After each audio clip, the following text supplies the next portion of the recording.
Hey, friendo, Steve here. And Larson. And the Enforcer. And it's time for our Extreme Rules 2022 Extreme. Make a move extreme. Rules? Premium live event? So, 6 matches on the card. This is the first Extreme Rules under Triple H. Last year, I think we just had the one stipulation. Was last year an eye for an eye? No, last year was before, Roman and Finn the main event, wasn't it? Oh, that was the year from last year. The year yeah. before that was eye for an eye. Eye for an eye, yes. And this year, instead of having one stipulation match, there's all stipulation matches. All stipulation matches. Yeah, indeed. so we're gonna load these up with stipulations. Enforcer just 1-1. Anyways, let's go ahead and dive into this. Larson, what's the first match? Well, before we get to the first match, I'll explain. We use confidence points here. It's real simple. 6 matches. Match most confident, give 6 points. Match least confident, give 1. So on and so forth till each match has unique confidence point value. You get your pick right, you get those points. Whoever has most points at the end of the month gets Big Red. Big Red. So we've got Extreme Rules on Saturday. We've got, in advance of Extreme Rules, we've got Impact, Bound for Glory. Mm-hmm. And then later in the month, we got Halloween Havoc and Triple Mania. And of course, we're going to be live watching Impact along with SmackDown. And of course, Extreme Rules is coming Saturday, so be sure to check that out. Yes. First match here on the docket, Seth Rollins versus Matt Riddle. Fight pitch, Matt. Steve, who do you got? I got Riddle with 6 confidence points. He's basically been on the shit end of everything that the Seth Rollins has done. And in this case, with Daniel Cormier there as guest ref, I get the feeling that Seth Rollins is going to be bitching and moaning at him instead of keeping his eye on the prize. That'll allow Riddle to win his match, the Fight Pit, and come away. And then the next night, Seth Rollins will or 2 nights later, Seth Rollins will beat Bobby Lashley for that U.S. title. So, all my confidence points on Riddle here. Copy paste all you said for me. Riddle 6. Yeah, likewise for me. Everything you just said, I feel that this is the end of this feud, and then Seth loses, but in a way he wins. He gets the U.S. title a couple nights later. And 6 points. I also feel like this is probably the lone gimme on the whole card. Here. I kind of feel I think there's one more. All right. Yeah. Maybe it's this next one. Next, we got a good old-fashioned Donnybrook match. We got the Brawl and Brutes taking on Imperium Enforcer. Who do you got? Well, this was the one that I didn't think was going to be in the bag because the IC championship the night before kind of plays into my thinking of what may happen here, but maybe go-home math means nothing. Right now, I think Sheamus wins. Once again, before SmackDown, I think Sheamus wins the IC belt on SmackDown, and then Imperium ends up winning this Donnybrook to set up possibly in Crown Royal a rematch between Sheamus and Gunther. I got Imperium with 3. All right. How about you, Steve? Let me ask you this really quick, Enforcer, before I go with mine. If Sheamus doesn't win the IC title on Friday, does that then change your thinking going into? I think it does. Yes, it does. Right now, I've got the Brutes with 3. Imperium has seemingly come out on top for most of their confrontations, I think, including the last Intercontinental Championship match. Wouldn't shock me to see that match get some sort of wonk finish. In any event, I got the Brutes with 3 here. Yeah, I'd fully anticipate a wonky finish, no winner, or not. That's definitely not a title change at the end of Sheamus and Gunther's IC title match on SmackDown. That match is going to exist to build heat to their match here at Extreme Rules that the Brutes will win 3 confidence points, and then based on that win, Sheamus says, I want another match for Intercontinental title. He'll get it. He'll probably lose that too. Brutes win this one, though, 3 confidence points. Well, let me ask you this, though. If Sheamus wins on Friday, does that change your thinking? Yeah, then Imperium will probably win Extreme Rules, Yeah, that's what I figure too. Yeah. This is all going to be based off that. That's going to be a huge tell. Yeah. Because I don't know that on the, if Seth is going to win on the season premiere of Raw, it's possible that Sheamus gets rewarded. He gets that triple, the Grand Slam. What do you call it? The Grand Slam. Thanks. It's possible he gets that. and maybe they swap it again down the line, or maybe they move Gunther and Imperium up to like bloodline feud. I don't know. It'd be interesting to see. I got Brutes with 3 right now, but I'm going to pay attention to SmackDown. Yeah, we're doing this Thursday before SmackDown, so absolutely. Go home. Next for the SmackDown Women's Championship champion Liv Morgan taking on Ronda Rousey in a no disqualification bout. This is another match I'm going to need to see the go home math on, because I pull apart Brawl. Yeah, I know. Pull apart Brawl. They're not going to make it easy on this nothing. one. I know, absolutely nothing. I need something like seemingly as conclusive as Ronda standing over Liv holding up that title. I need something that seemingly as conclusive of what happened on Raw with Damage Control. So for now, damage. Yeah, I'm going to say Ronda with 2. I know Liv's been doing the press round saying that she'll use thumbtacks and all this stuff to win this match. I'm not quite convinced she's willing to go to those lengths quite yet until I see it. So until then, like we discussed earlier, Steve, on an even playing field, the advantage should be Ronda's. And if it's no DQ for both competitors, that still holds true. Right now, I got Ronda with 2. Yeah, dude, I'm really tentative on this because as you pointed this out, I think in either today's episode or yesterday's episode or one of the episodes this week, we're heading into season. We've got Survivor Series shortly after that, seemingly. The Rumble. Shortly after that, we got WrestleMania. I know Ronda's recently said she's happy not being in the championship scene, and they could theoretically continue on her stuff without being near the champion, and they can continue to build up Liv in this way, so you kind of have your cake and eat it too. But yeah, I don't. Right now, I've got Liv with 2, but I honestly do not know. This one, this could easily also have 1 confidence point. I don't know. I got Liv with 2. Enforcer, what say you? Yeah, this one here is one where the fork in the road is both ends are believable. Right now, I'm sitting with Ronda with 1, and that could easily change because it seems to me that Ronda's feud with Liv since Liv has had the belt, I think more has happened to change for Ronda and her positioning than for Liv, where everyone was booing Ronda to no end before she lost to Liv and Liv cashed in. Now she's in that tweener section. And I think this has rehabilitated her to where I think you pick up that belt off of Ronda, or Ronda picks it up. She goes and fights Shayna for it somewhere down the line. I think that could elevate Shayna as well. Then again, you could keep it on Liv for a while. But I think Ronda at 1 point right now as we sit. Yeah. Next, an I Quit match.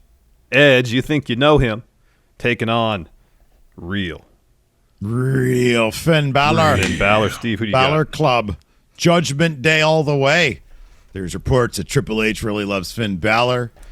Edge is compromised. He has a wife. He's got a family. Finn doesn't have those concerns. He's got a family, but it's Judgment Day. They don't care. What's Edge going to do? What's Beth going to try to make Rhea quit? Finn's going to be like, I don't care. Finn wins. Edge says, I quit because, I don't know, they're going to threaten his kids or some shit. They're going to go to his house and start stealing stuff out of the fridge.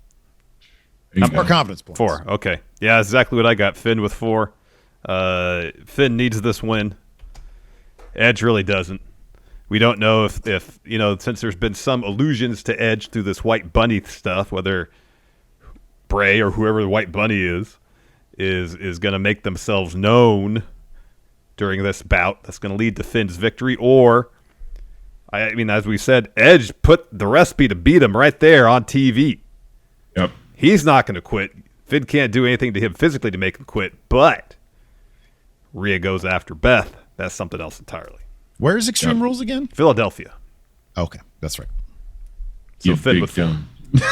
Big dumb. All right, so what do you got on this? Yes, it's likewise, I have Finn with 4. If he's supposed to get a push, if Trips loves him the way that he says that he loves him, Finn's got to win this, because honestly, if Edge wins this, what's left for Judgment Day?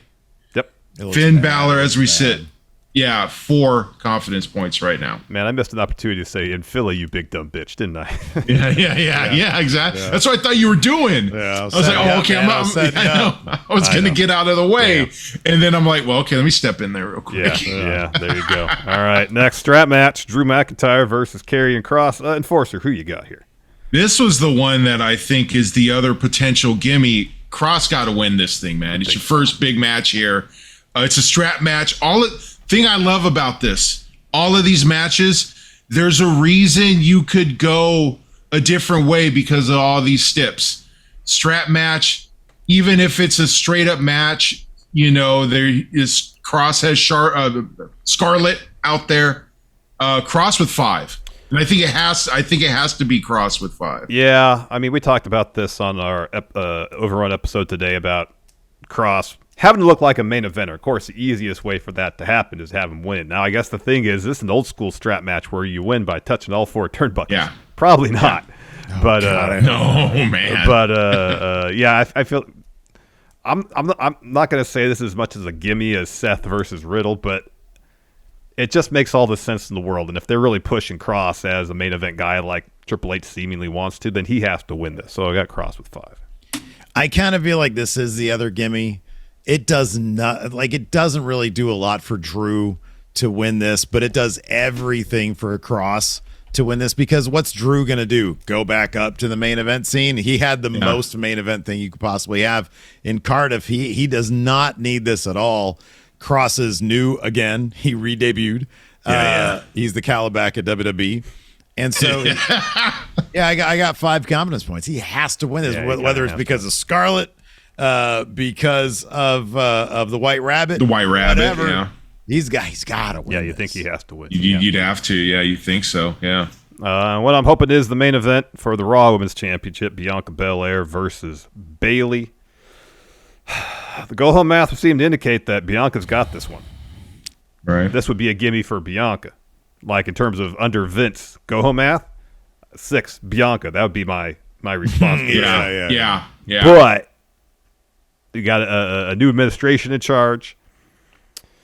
And I just feel like it does more to advance the story to have Bayley win. Where Bianca really has to overcome some odds. And it's a situation where Bianca could lose and not get pinned. You could overbook the shit out of this finish with damage control and do everything you can to protect Bianca as much as you can. Bayley wins, so Bianca has to chase Bayley through the fall and winter to get that title back heading into Mania season. Right now, I got Bayley with 1. I got a couple days left to think about it. Right now, Bayley with 1, though.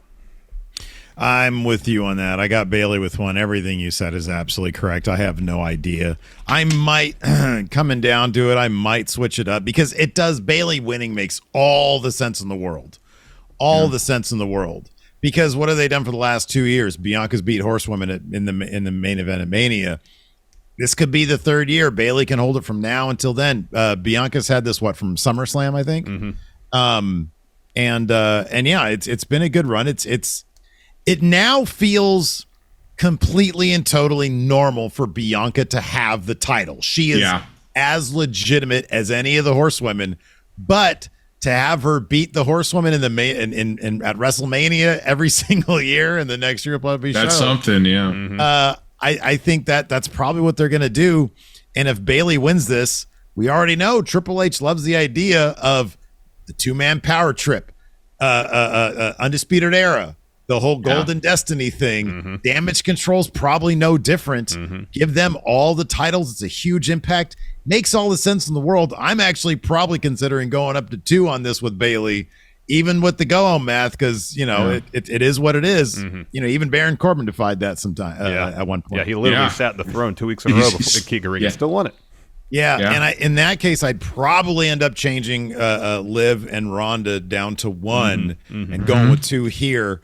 And in that case, if Bayley wins, I don't know if that means Liv retain, if it even matters. I don't think it matters necessarily Triple H. But there's also one thing to consider. He was considering doing a draft. And what do you do in drafts? You sort of reset your roster. He could be sort of resetting the titles as well. And so that's why we're going to see Seth Rollins get that U.S. title on Monday. If he wants Ronda to have that title, maybe he's going to set that in place. Bayley has the title as a bad guy over on Raw, whereas you have a good guy in Ronda on SmackDown, even though Liv is kind of that too. Ronda, they're trying to get more over as a babyface. So right now I'll say Bayley with 2, and I'll retcon my Liv with 1. Okay. All right. How about you, Enforcer? Well, everything you guys are saying sounds phenomenal. That's why I'm going to go the other way. I don't believe the go-home math until I actually see it. Prove me wrong. And also placement plays a lot. Yes. Have we seen the White Rabbit since? Is that going to play because Alexa's dangling out there? Who knows? Don't know how that's going to play. I'm interested to see what's going on. But right now, as we sit before SmackDown, 2 days out, I got Bianca with 2. Just because everything sounds great, Steve. Sounds great, Larson. I got to believe it when I see it, and I'm a little gun shy right now, so that's why Bianca's there, sitting there with 2. Good change, though. Good change. I'm happy you mentioned placement, because I think if this match ends up main eventing the show, it increases the odds of perhaps Sasha and Naomi coming back.